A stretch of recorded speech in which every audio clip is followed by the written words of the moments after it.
Hello students, आज का हमारा टॉपिक है नेचुरल सिलेक्शन, प्राकृतिक वर्ण। जैसे कि हमने पिछली क्लास में इवोल्यूशन के थॉट्स पे डार्विनिज्म का दिया हुआ नेचुरल सिलेक्शन पढ़ा था। इसको अब हम डिटेल में देखेंगे। उद्विकास इवोल्यूशन में प्राकृतिक वर्ण के सिद्धांत का बहुत बड़ा महत्व है। इसमें नेचुरल सिलेक्शन का एक बहुत इंपॉर्टेंट रोल है। उद्विकास में प्राकृतिक वर्ण के सिद्धांत का जो वर्णन है वो 1859 में चार्ल्स डार्विन ने दिया था। और इनका साथ किसने दिया था? वो भी अलग अलग कार्य करते हुए अल्फ्रेड रसेल वेलेस ने। ये दोनों वैज्ञानिक अलग अलग कार्य करते हुए भी सेम निष्कर्ष, सेम रिजल्ट पे पहुंचे, जैसे कि हमने पिछली बार पढ़ा था। अब जो नेचुरल सिलेक्शन जो है सिद्धांत थ्योरी, उसमें उस प्रक्रिया को, मतलब उद्विकास की प्रक्रिया को समझाने में बहुत महत्वपूर्ण भूमिका प्रस्तुत की। इसमें जो हम देखते हैं, डार्विन के विचारधारा को मृत्यु और मृत्यता, मॉर्टेलिटी जो हम कहते हैं, दर के रूप में उत्तरजीविता के रूप में देखा गया है। अब हम पढ़ेंगे नेचर ऑफ नेचुरल सिलेक्शन कि प्राकृतिक वर्ण की प्रकृति क्या है। तो जैसे कि हम पहले पढ़ चुके हैं कि वातावरण में परिवर्तन ना हो तो जो जीन कोश में जो जीन साम्य अवस्था में आ जाएंगे और उद्विकास रुक जाएगा। मतलब अगर वातावरण में परिवर्तन ना हो और जीन कोश में सभी जीन अवस्था में आ जाएं तो क्या होगा? इवोल्यूशन है जय का जय रुक जाएगा, वो आगे नहीं बढ़ पाएगा। इवोल्यूशन जारी रहे, इसके लिए हमें जानना होगा कि किस तरह आनुवांशिक साम्य अवस्था को परिवर्तन किया जा सकता है, कैसे उसको डेवलप्ड करते हैं। अब हम अगर नॉर्मल लैंग्वेज में, अगर साधारण भाषा में कहें तो प्राकृतिक वर्ण, नेचुरल सिलेक्शन जो है वो एक प्रकार का विभेदी प्रजनन होता है। विभेदी प्रजनन से नई उत्पन्न होने वाली संतानों में अलग अलग जीनी प्रकार और जीनी संरचनाएं देखने को मिलती है, जो कि क्या करती है? आनुवांशिक साम्य अवस्था को परिवर्तन करती है, परिवर्तित करती है। आनुवांशिक साम्य को परिवर्तन करने में उत्परिवर्तन भी जो है वो बहुत इंपॉर्टेंट रोल निभाता है, परंतु उससे भी अधिक महत्वपूर्ण होता है प्राकृतिक वर्ण, नेचुरल सिलेक्शन। अब नेचुरल सिलेक्शन जो है वो आने वाली पीढ़ी में उन जीनी प्रकारों को प्रेरित करता है जो विभेदी प्रकार से उत्पन्न हुए हैं, डिफरेंशियल रिप्रोडक्शन से उत्पन्न हुए हैं। अब हम देखते हैं कि जीन्स जो है वो पीढ़ी दर पीढ़ी क्या होते हैं? जीन फ्रीक्वेंसी जो हम कहते हैं उसमें परिवर्तित होते रहते हैं, आगे से आगे ट्रांसफर होते रहते हैं और एक जीन पूल बनता है मिलके। प्राकृतिक वर्ण का जो दूसरा लक्षण है वो ये है कि जो जीन्स है वो कुछ लाभ पहुंचाने वाले भी होते हैं और कुछ हानि पहुंचाने वाले भी होते हैं। बात यह है कि जो वातावरण में अनुकूलता उत्पन्न करता है, मतलब जैसे कि जो अपने आप को स्टेबल कर पाता है एनवायरनमेंट में, वो एक तरह से नेचर द्वारा सेलेक्ट होता है। वो जो ऑर्गेनिज्म है, अगर वो उस एनवायरनमेंट को अपने हिसाब से ढाल लेता है। हम देखते हैं कि एक या दो से अधिक प्रकार के जो जीन संयोग होते हैं, जीन कॉम्बिनेशन जिन्हों हम बोलते हैं, उनमें क्या होता है? उनमें ज्यादा समर्थन होता है किसको? वातावरणीय परिस्थितियों को जो है प्रति अधिक उपयुक्त होते हैं, वो अधिक उसको झेल सकते हैं, कंट्रोल मतलब सहन कर सकते हैं, उनका सर्वाइवल ज्यादा अच्छा होता है। अब जैसे कि हम देखें, और कुछ होता है, कुछ रिप्रोडक्शन के बेस पे भी होता है कि जिसका रिप्रोडक्शन ज्यादा अच्छा होता है वो अपने आप को ज्यादा नेचर में, अब जैसे कि एक एग्जांपल है ड्रोसोफिला मेलोंगेस्टर का, तो इसमें क्या होता है? दो तरह की जो होती है वो पाए जाते हैं, मतलब दो नर और मादा तो पाए जाते हैं, लेकिन नर में भी दो तरह के पाए जाते हैं, लाल आंख वाले और सफेद आंख वाले। अब जो मादाएं होती है वो क्या करती है? आमतौर पर जो सफेद हो चाहे लाल आंख वाले, लेकिन वो केवल लाल आंख वाले नर से ही मैथुन क्रिया करना चाहती है। तो इससे क्या होता है? तो इसके द्वारा तो सफेद आंखों वाले जो नर है वो धीरे धीरे क्या होंगे? विलुप्त हो जाएंगे, क्योंकि लाल आंखों वाली प्राणी वातावरण के लिए अधिक उपयुक्त हो गए उस वे में। तो अतः समष्टि में उनकी संख्या बढ़ती जाएगी। सफेद आंखों वाले प्राणियों की घटती जाएगी, लाल वालों की तो बढ़ती जाएगी क्योंकि रिप्रोडक्शन उन्हीं के थ्रू हो रहा है, और सफेद वालों की धीरे धीरे कम हो जाएगी।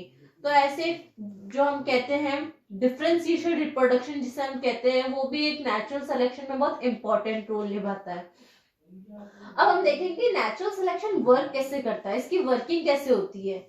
तो हम देखते हैं कि इसकी वर्किंग देखा जाए तो एक 3 इंपॉर्टेंट पॉइंट से होती है जो हम देखते हैं। तो जनन योग्य इकाइयां जिन्हें हम बोलते हैं, दूसरा आनुवांशिक विभिन्नताओं की उत्पत्ति, और तीसरा एक ही प्रकार के वातावरण में एक से अधिक प्रकार के जनन योग्य इकाइयों की उपस्थिति।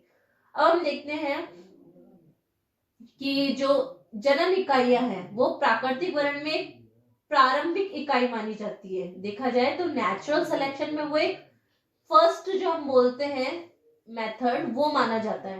तो इसमें क्या होता है कि इसमें मेन जो वर्क होता है वो होता है जीन पूल का, जो जीन कोश जिसे हम बोलते हैं उसके वर्ण की क्रियाशीलता जो होती है उसके लिए उपलब्ध होता है। इस जीन कोश में वे जीन प्रकार के अधिक सक्रिय रूप से विकसित होते हैं जो वातावरण के लिए प्रति अधिक उपयुक्त होते हैं।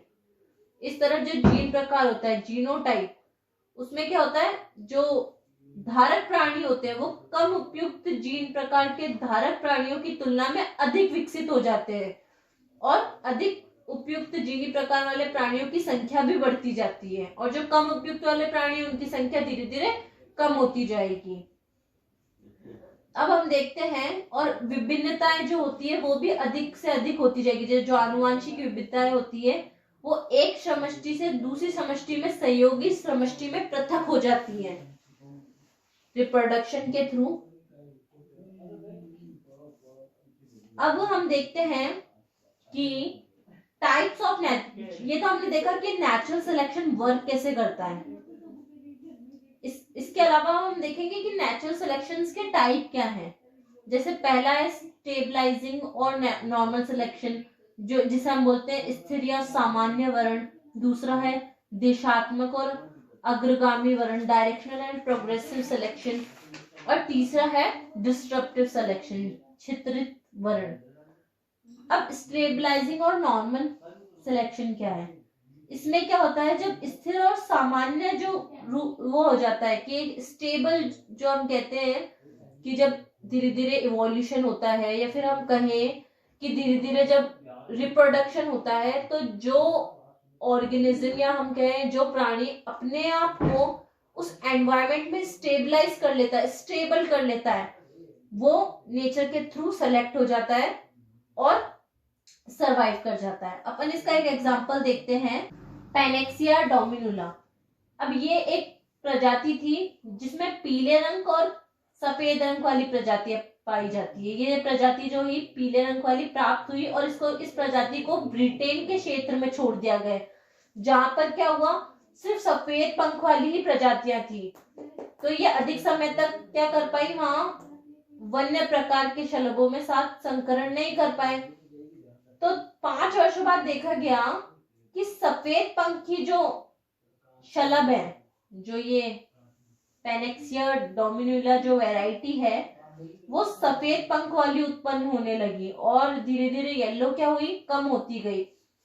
फिर एक स्टेट आई सामांगी अवस्था जिसे हम बोलते हैं, होमोजेनियस स्टेट आई कि जब वहां स्थिति सामान्य हो गई, स्थिर हो गई, और कोई परिवर्तन नहीं हुआ। मतलब जहां वहां सिर्फ सफेद पंखों वाली जो थी शलभ वही दिखी, पीले वाली धीरे धीरे विलुप्त हो गई।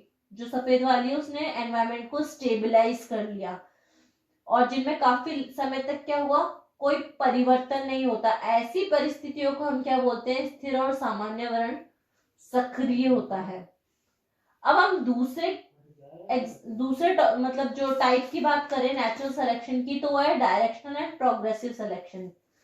तो इसमें क्या होता है कि जैसे जैसे वातावरण के साथ दिशा में अग्रगामी रूप से परिवर्तन होता है, कि वहां पे वर्ण निरंतर बदलती रहती है और वातावरण परिस्थितियां जो होती है वो अनुरूप हो जाती है दिशात्मक परिवर्तन के लिए, जिसे हम बोलते हैं प्रेरित करती है। अब जिसे हम डायरेक्शनल सिलेक्शन भी कहते हैं, इसी तरह के सिलेक्शन को हम दिशात्मक वर्ण कहते हैं। इसका एक एग्जाम्पल है कि एक एरिया में मौत होती है, मौत मतलब पतंगे जिसे हम बोलते हैं। तो ये बिस्टन पैट्यूलेरिया के पंखों का रंग हल्का था। मतलब दो तरह की मौत होती है, एक का रंग मतलब पतंगे जिनका एक का रंग लाइट है और एक का डार्क है। अब क्या हुआ, जैसे 1845 में क्या हुआ, उस क्षेत्र में एक फैक्ट्री लगी, धुआं की फैक्ट्री या फिर इंडस्ट्रियल एरिया खुला। तो उससे क्या हुआ, धीरे धीरे वातावरण का रंग गहरा होता गया और जो मौत थी, जो पतंगे थे, तो जो गहरे पतंगे थे वो वातावरण के साथ साथ गहरे रंग में छुप गए और जो हल्के जो पतंगे थे हल्के रंग वाले वो धीरे धीरे वातावरण में और दिखने लग गए, स्पष्ट दृष्टि गोचर होने लगे। और फिर इनमें क्या हुआ, जो धीरे धीरे जो लाइट मौत थी वो तो गायब होती गई, किसके थ्रू, प्रीडिएटर्स के थ्रू। वो तो शत्रुओं को आसानी से दिख जाती थी और उन्हें अपना भोजन बना लेते थे, जबकि डार्क वालियों के लिए फायदा हो गया। तो इसी को हम बोलते हैं डायरेक्शनल सिलेक्शन, क्योंकि गहरे रंग के कारण तो जो शत्रु है उन्हें देख नहीं पाते, लेकिन जो हल्की वाली थी उन्हें क्या आसानी से क्या होता, वो शत्रु मार डालते और अपना भोजन बना देते हैं। और ये एक तरह से सक्रिय रूप से गहरे रंग के जीन के समर्थन हल्के जीन विलुप्ति होते गए धीरे धीरे, और धीरे धीरे ये लक्षण प्रभावी लक्षण के रूप में विकसित होता गया। अब हम लास्ट देखते हैं डिस्ट्रप्टिव सिलेक्शन। ये अब इसमें क्या होता है, इस प्रकार का वर्ण जो होता है वो जो पूर्व में उपस्थिति होमोजेनियस समष्टि को अनेक अनुकूलित पृथक कर देता है। ये समष्टि में विशेष प्रकार की अकार्यकी लक्षण को समष्टि के माध्यम से दूर हटाता है। ये वर्ण तब सक्रिय होता है जब समष्टि में पूर्व समांगी वातावरण के लिए अनुकूलित हो। जैसे कि हम देखते हैं, अब स्टेबलिस एंड और उसके जो सहयोगी हैं, इन्होंने इस पे एक रिसर्च भी करी। जो स्टेबिन्स और इसके कोवर्कर्स हैं, उन्होंने कैलिफोर्निया में क्या किया, सैक्रोमेंटी घाटी में सूर्यमुखी पादपों पर 12 वर्षों तक अध्ययन किया। इनमें उन्होंने क्या नोटिस किया कि उनके अनुसार जो शुरुआत में सूर्यमुखी जो पादप है वो आनुवांशिक रूप से 2 जातियों में संकरण से उत्पन्न हुए। 5 वर्षों के बाद देखा तो एक घास क्षेत्र के द्वारा उप समष्टियों में विभेदित भी हो गए। इनमें से केवल एक तुलनात्मक रूप से शुष्क स्थान में रहने लगी, जबकि दूसरा नम क्षेत्र में रहने लगी। अगले 7 वर्षों में वर्षा की विभिन्न मात्रा के फलस्वरूप इन समष्टियों में अनेक फ्लक्चुएशन आए, परंतु फिर भी इनकी समष्टियां विभिन्नताएं ज्यों की त्यों बनी रही। प्रोफेसर सेवाल राइट ने बताया कि ये विभिन्नताएं इनके विभिन्न जीनों कोश के कारण है, जीन पूल जिसे हम बोलते हैं उनके कारण है। इसे हम कहते हैं छिद्रित वर्ण, डिस्ट्रप्टिव सिलेक्शन। अब हम देखते हैं interaction and variation of selection, वर्ण एंड विभिन्नताओं का पारस्परिक क्रिया देखते हैं। क्योंकि वातावरण कभी भी स्थिर नहीं होता, एनवायरमेंटल हमेशा सेम नहीं होता, कभी ज्यादा सर्दी, कभी ज्यादा गर्मी, तथा निरंतर परिवर्तनीय रहता है। अतः वर्ण की प्रकृति जो होती है वो परिवर्तित होती रहती है। एक प्राकृतिक समष्टि की पीढ़ियों को जीन आवृत्ति में होने के लिए कई थोड़े थोड़े परिवर्तन संभवतः वर्ण दाब, जिसे हम सिलेक्शन प्रेशर कहते हैं, उसमें परिवर्तन के लिए कारण उत्पन्न होते हैं। आनुवांशिक को जो हम मद्देनजर रखते हुए हम देखते हैं कि लंबी अवधि के कारण प्रभाव ज्ञात किया जा सकता है, क्योंकि एक एकल जो जीन है वो विभोत्मक जो प्रजनन है उसको प्रभावित करता है। यदि प्राणियों में एक सैद्धांतिक समष्टि को ध्यान में रखकर वर्ण का अध्ययन किया जाए तो कई महत्वपूर्ण जो बिंदु है वो उभर कर आते हैं।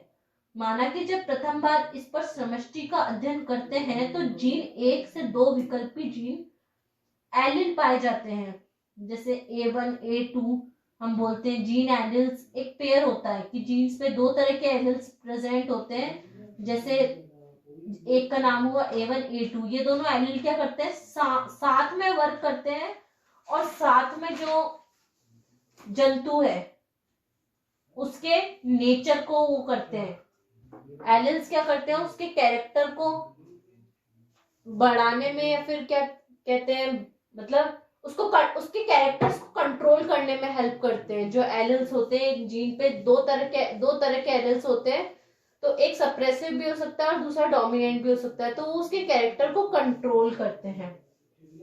और ये कब होता है, जब हम देखते हैं डिफरेंशिएशन रिप्रोडक्शन जब होता है, तो ये प्रभावी एलिल जो होते हैं वो समर्थक हो और वर्ण के प्रभाव को वर्ण कुलांक, जिसे हम कोफिशिएंट ऑफ सिलेक्शन कहते हैं, उसे समर्थन करें।